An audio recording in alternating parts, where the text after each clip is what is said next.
अफवा पसरवून कार्यकर्त्यांच्यावरती दबाव टाकून कधी राजकारण होत नाही. एखाद्याची गळचेपी करून कधी राजकारण होणार नाही. आता इथून पुढच्या काळामध्ये खरं तर आपल्याला या तालुक्याचा जर विकास करायचा असेल, त्या तालुक्यामध्ये परिवर्तन घडवायचं असेल, तर आपल्या सगळ्यांना एकत्रितपणे काम करण्याची गरज आहे.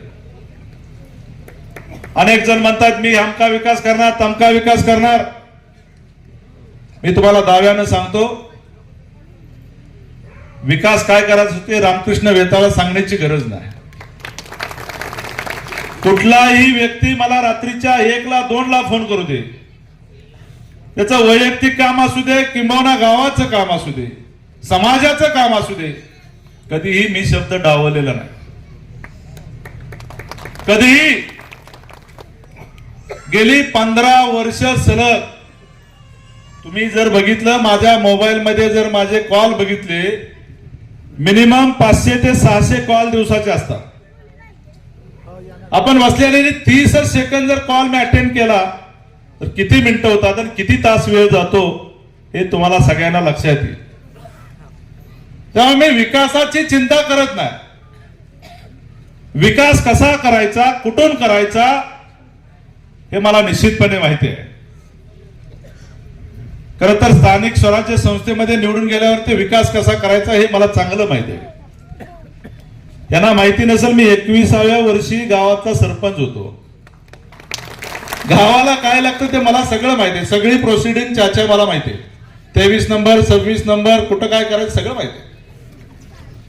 या तालुक्याचा विकास करण्याची ज्यांनी भाषा केली त्यांना येणाऱ्या 5 वर्षामध्ये विकास काय असतो ते आपण सगळ्यांनी दाखवून द्यायचं आहे. रामकृष्ण वेताळ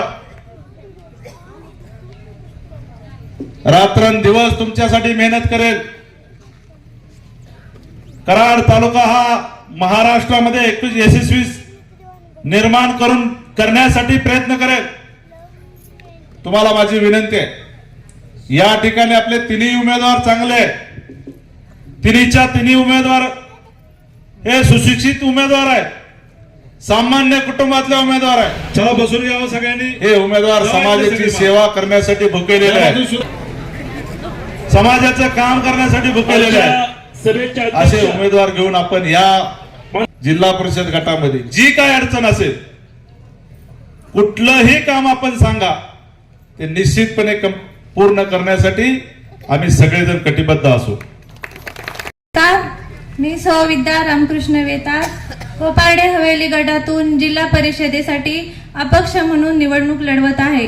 तसेच माझे सहकारी सौ नीलम पिसाळ ही तालुका पंचायतसाठी आणि अमित नाना पाटील ही पंचायत समितीसाठी निवडणूक लढवत आहे. करवडी ही एक पावनभूमी आहे. करवडी ही एक पावनभूमी आहे. ही पावनभूमी विजयलिंग महाराज आपले मठाधिपती यांच्या पदस्पर्शाने पावन झालेली भूमी. या करवडी भूमीत तुम्ही आम्हाला बोलवून आमचे मनोगत व्यक्त करण्याची संधी दिली, त्यासाठी मी सर्वांचे आभार व्यक्त करते.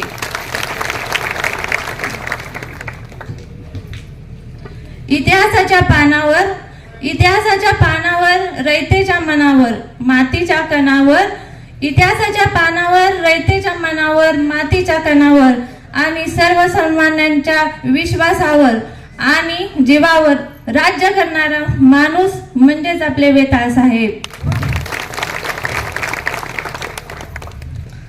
मी तुम्हाला शब्द देते, येणाऱ्या जिल्हा परिषदेमध्ये तुम्ही आम्हाला प्रचंड मतांनी निवडून दिले, आम्हा तिन्ही उमेदवारांना प्रचंड मतांनी निवडून दिले, तर मी वेताळ साहेब आणि हे पंचायत समितीतील दोघे जण मिळून तुमच्या गावातील विकास कामासाठी आम्ही सदैव 5 वर्ष कटिबद्ध राहू.